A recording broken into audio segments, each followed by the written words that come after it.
इश्क का English translation है लव, लेकिन कहने और सुनने में लव इश्क की इंटेंसिटी, इसके पागलपन, इसकी पोएटिक डेप्थ्स को छू भी नहीं पाता। चाहे तो अभी वीडियो को पॉज कर लो और एक बार जोर से इश्क कहो और फिर देखो इसे कहते ही कैसे जबान से दिल तक एक गर्माहट पहुंचती है। पॉइंट ये है कि अगर हमें इश्क कह के इश्क महसूस ना होता तो शायद ये गजल ना होती, शायरी हो पाती, लिटरेचर होता, आर्ट होती, क्या ये सदाबहार गाने होते। इश्क के इसी जादू को समझने की कोशिश हजारों साल से होती है। सूफीज्म से पहले दो किस्म का इश्क होता था, इश्क के मजाजी मतलब लो लेवल वाला इश्क, अपना गर्लफ्रेंड बॉयफ्रेंड वाला इश्क, और इश्क के हकीकी यानी हकीकत वाला इश्क जो खुदा से और सिर्फ खुदा से ही हो सकता है। फिर मोटी मोटी किताबों ने इश्क के मजाजी से दूर रहने और इश्क के हकीकी के करीब जाने को कहा, लेकिन कुदरत का दस्तूर यही है कि अल्लाह से पहले लैला समझ आती है। तब सूफियों ने मौलवी साहब के क्लोजेट से इस इश्क को निकाला और इश्क हकीकी मजाजी के बीच की जो लकीर थी उसे मिटाकर माशूका और खुदा के बीच एक सतरंगी सा पुल बनाया। तो क्या है इश्क के 7 स्टेजेस?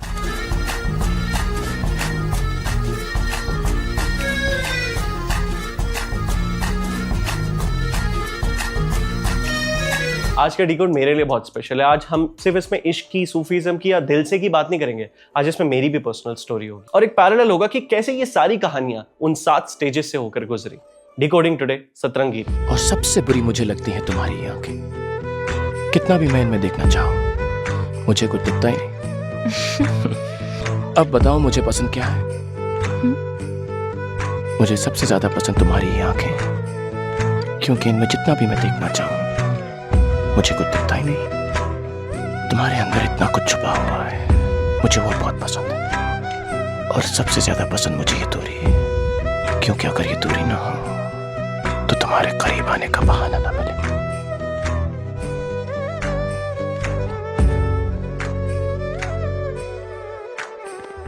7 जुलाई 2013 स्टेज से सीआरपीएफ स्कूल के हेड बॉय ने सीआरपीएफ स्कूल के डायरेक्टर जनरल, उसके हेड को बुलाया। डायरेक्टर जनरल स्टेज पे चढ़ते हैं, वो स्टेज से नीचे उतरता है और उतरते ही आंखों के कोने से देखता है कि 2 लड़कियां वहां खड़ी हैं और एक लड़की ने दूसरी लड़की से ये कहा,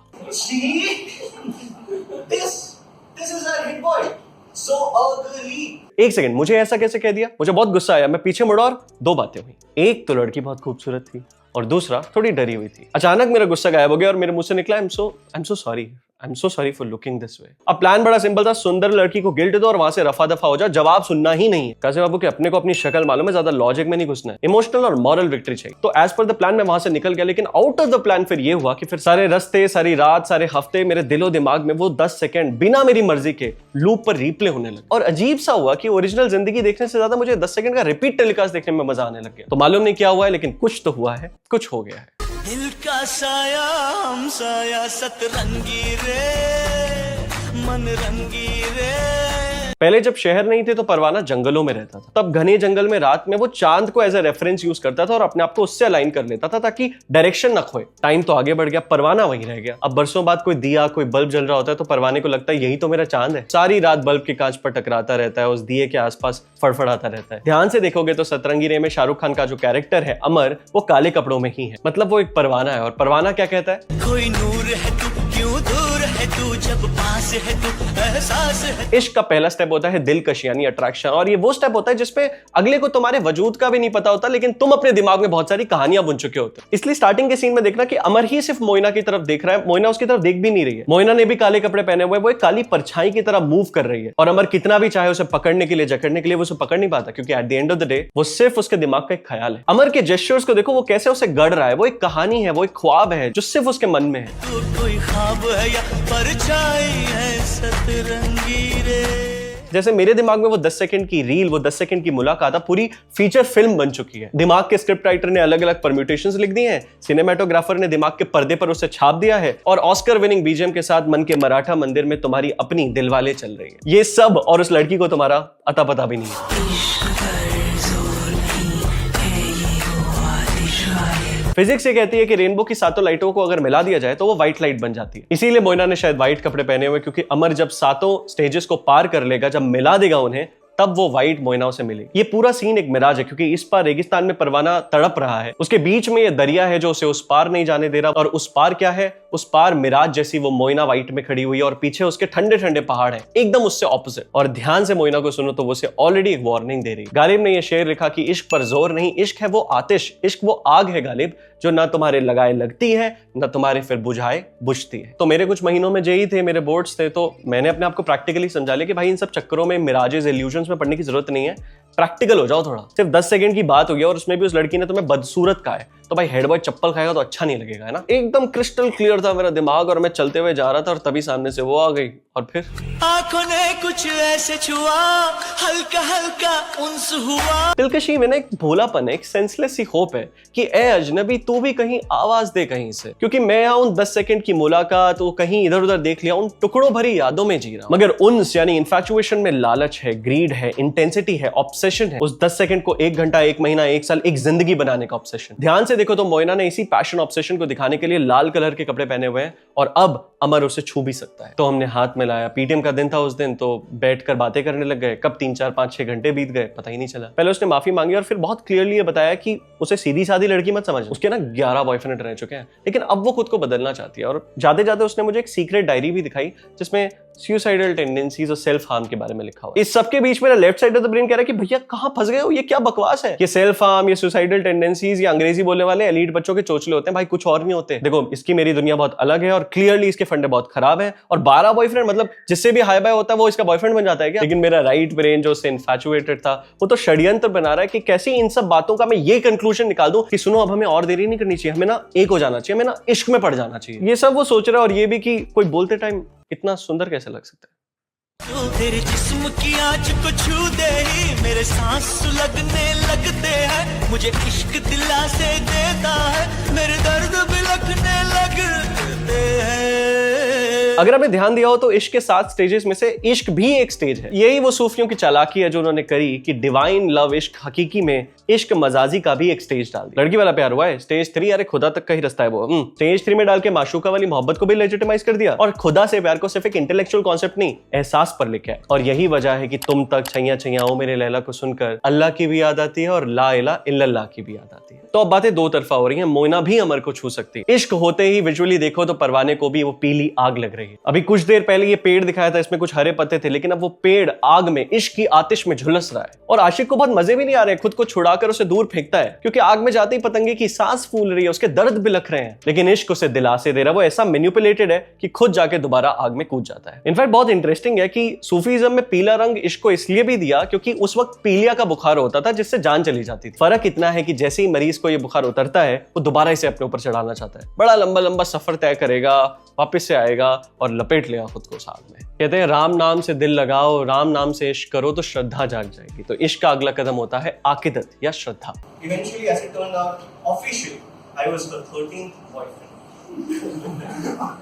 But she was my first. तू ही तू आरज़ू आरज़ू। यहाँ विजुअली सारे धर्मों का कलर है। मोइना ने जो हरे कपड़े पहने हैं वो इस्लाम में इबादत का रंग है, आसपास जो भगवा रोशनी है वो हिंदुओं का रंग है और एक बुद्धिस्ट मोनास्ट्री का ये पूरा सीन है। तो ऐसे मनी रत्नम ने विजुअली इश्क मजाजी को इश्क हकीकी से जोड़ दिया, मगर लिरिक्स तो यहाँ गर्दा ही उड़ा देते हैं। आइडिया ये है कि इश्क ने मुझे पूरा टेक ओवर कर लिया है, यानी मेरे शरीर के 5 सेंसेस को टेक ओवर कर लिया है। तो अगली 2 लाइनों में गुलजार साहब 5 के 5 सेंसेस के नाम ले लेते हैं। तू ही तो जीने की सारी खुशबू, आरज़ू आरज़ू छूती है मुझे सरगोशी से, आंखों में गुली खामोशी से। जीने की सारी खुशबू यानी स्मेल, छूती है माने टच कर लेती है, सरगोशी माने विस्पर यानी कानों में गूंजती हुई एक आवाज, तो हियरिंग, आंखों में यानी साइट, घुलती है जैसे जीभ पर कोई स्वाद घुल रहा हो यानी टेस्ट, और इन 5 इंद्रियों, इन 5 सेंसेस के ऊपर बैठती है इच्छा, डिजायर, आरजू। तो अब तू ही तू सारी आरजू भी, यानी 5 स्लेव सेंसेस और उसके मास्टर डिजायर सबका टेक ओवर कर लेता है ये इश्क। तो इसका ये असर हुआ कि अब वो 2 जिस्म नहीं, एक ही जिस्म है।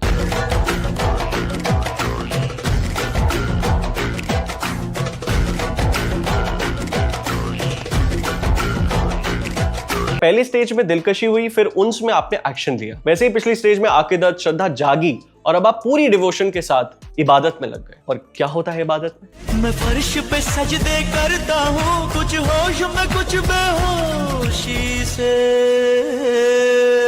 अभी भी आशिक में कुछ होश बचा है, लेकिन वो इतना खुश है कि उसे इश्क मिल गया है। वो जो दरिया कल तक उन दोनों के बीच में था, आज दोनों उसी में खड़े होकर इश्क का नाच नाच रहे हैं। और क्या चाहिए आशिक को? मेरे टीचर पढ़ाई का वास्ता देने लग गए, दोस्त और उसके एक्स मेरे पास आते थे और उसके कैरेक्टर, उसके साइकोलॉजिकल बिहेवियर का वास्ता देते थे। मैंने भी नोटिस किया कि अभी आएगी, बताएगी कि मैं दुनिया का सबसे अच्छा इंसान हूँ, सबसे स्मार्ट, सबसे हैंडसम इंसान हूँ, और मुझे यही सुनना था। और फिर जाएगी और 5 मिनट बाद लौट के आएगी और फिर मेरी सेल्फ एस्टीम की धज्जियां उड़ा देगी। जो जो दिया था सब वापस ले लेगी, खुद को निगेट करेगी, सारी अच्छी बातों को उल्टा कर देगी, मुझे उठा के पटक देगी और फिर बड़ी मासूमियत से कहेगी कि अरे शायद मुझसे ही गलती हो गई। हर आदमी जब अंडर अटैक होता है तो थोड़ा लड़ता है। अमन भी देखो यहाँ लड़ रहा है मोइना से, कूदे फादे छलांगे करी जा रही है एक दूसरे के ऊपर से, और ये सब बोलते बोलते अचानक से बोल देगी कि नहीं this is not working out, ना ब्रेकअप कर लेते हैं। मेरे तो सारे आर्ग्यूमेंट्स ही रह गए, मेरी तो हवा ही निकल गई, मैं तो जमीन पे पड़ा हुआ हूँ हेल्पलेस सा, और वो इतना आगे चल दी। खैर, तो इस सब के बीच मेरे बोर्ड्स हुए, रिजल्ट आया, और शायद जिस बच्चे को टॉप करना था स्कूल उसके 85% आए। ये भी ठीक होता, लेकिन ना मुझे कुछ फील ही नहीं हो रहा था, ना अच्छा ना बुरा, ना खुश ना दुख। मैं एक अलग ही धुनी में था, एक अलग ही इबादत में था। उस रात में घर में अकेला था और रिजल्ट की रात को मुझे 2 बजे शायद फोन आया। On 6th June last year, she came to me and she said, you know, I just can't take it anymore. You have become my everything. I'm so comfortable with you. Just because of that, I'm failing in all the spheres of life. ये क्या reason हुआ that you have become my everything so I am leaving? ये कैसे हो सकता है यार? मेरे पास तुम्हारे सिवा इस मोमेंट में और कुछ नहीं है और ना मुझे कुछ चाहिए। ये क्या उलझी बातों में फंसा रहे हो यार तुम मुझे? तेरी राहों में उलझा हूँ, तेरी बाहों में उलझा। कॉल से पहले मैं बहुत आराम से बैठा हुआ था और स्ट्रैटेजिकली सोच रहा था कि कैसे सब कुछ ठीक किया जाए। मैं ड्यू चला जाता हूँ, मैं 1 साल का ड्रॉप ले लेता हूँ, फिर से एक बार जेई का अटेम्प्ट कर लेता हूँ, क्या बोर्ड दोबारा दे सकता हूँ, सब कुछ कैलकुलेशन चल रही है। मगर जब कॉल आया 10 मिनट के बाद ना, मैं ऐसी सिचुएशन में आ गया कि मैं इतना हेल्पलेस, इतना कंफ्यूज, इतना ट्रैप्ड फील कर रहा था कि मैं उल्टा उसे ही थ्रेट करने लग गया। अच्छा ठीक है, तुम्हें जाना है तो तुम जाओ, मैं ये सारी नींद की गोलियां खाकर मैं जा रहा हूँ सोने। तुम्हारे चक्कर में सब कुछ खो दिया मैंने अपनी जिंदगी में, लेकिन अगर तुम ही नहीं मिलोगी तो फिर अब मुझे और कुछ नहीं चाहिए। अब मैं नहीं आ रहा, अब मेरी खबर ही आएगी कल। अब ना वो मान रही, और कभी कभी अपना पॉइंट रखते थे तुम इतना आगे बढ़ जाते हो कि there is no coming back. तो बस सुलझाने दे होश मुझे, तेरी चाहों में उलझा हूँ। मुझे रियलाइज ही नहीं हुआ कि जिन बातों को मैं अमीर बच्चों के चोचले कहा करता था, वो सुसाइडल टेंडेंसीज, वो सेल्फ हार्म, वो इनसिक्योरिटीज, वो उलझने, वो कब मेरी खुद की बन गई। जैसे उस सीन की शुरुआत में मोइना ने वो रस्सियां पहनी होती हैं, वो उसकी इनसिक्योरिटीज होती हैं, लेकिन एंड तक जाते जाते अमर के ऊपर भी उन्हीं रस्सियों का ट्रैप होता है। अब वो निकलना भी चाहे तो नहीं निकल सकता, और ये करते करते वो लास्ट स्टेज तक पहुंच जाता है। मेरा जीना जुनून, मेरा मरना जुनून, अब इसके सिवा नहीं कोई सुकून। और जुनून की वो स्टेज है जिसमें अब होश नहीं है, सिर्फ बेहोशी है, और इश्क की आंधी, इश्क का टोर्नाडो उस पतंगे को उठाता है, पटकता है, घुमाता है, बेसुध कर देता है। यही इश्क का वो स्टेशन है जहां कैस, जॉर्डन, कुंदन, ये सब लोग गए और हम जहां बिल्कुल नहीं जाना चाहते। मुझे मौत की गोद में सोने दे, तेरी रूह में जिस्म डबोने दे, तेरी रूह में जिस्म डबोने दे। दिल से अगर आपको याद है तो अमर को पूरी पिक्चर मोइना परेशान करती है, बताती नहीं है कि वो उसे प्यार करती है, सिर्फ एंड में बताती है। वैसे गाने के लास्ट सीन्स में देखो तो वो कैसे उसको जकड़ रही है, प्यार कर रही है और मोहब्बत दिखा रही है पहली बार। एक तरीके से आपको पहले ही बता दे रही है कि इस कहानी में क्या होने वाला है, कि एंड में जब फाइनली उसे मोहब्बत मिलेगी, फाइनली वो गले मिलेंगे तो वो मर जाएंगे। पतंगा 7 स्टेजेस पार कर चुका है, पतंगा भी अब सफेद लिबास में है। तो अगली सुबह पता नहीं क्या हुआ, कैसे हुआ, मैं उठा, मैं था, वो नहीं थी। मैंने जल्दी में अपना फोन चेक किया, कोई फोन नहीं था, कोई मैसेज नहीं था, कोई मिस कॉल नहीं थी, इनफैक्ट कोई फोटोज भी नहीं थी। जल्दी से मैं अपनी होम स्क्रीन पर आया, मैंने डेट चेक किया, डेट थी 8 जुलाई 2013। कल कोई इवेंट था क्या मेरा? कल एनुअल डे था ना तुम्हारा। ओह I know my speech should end and it will end abruptly, just like my time will. Thank you so much. बहुत नौटंकी करी आज मैंने।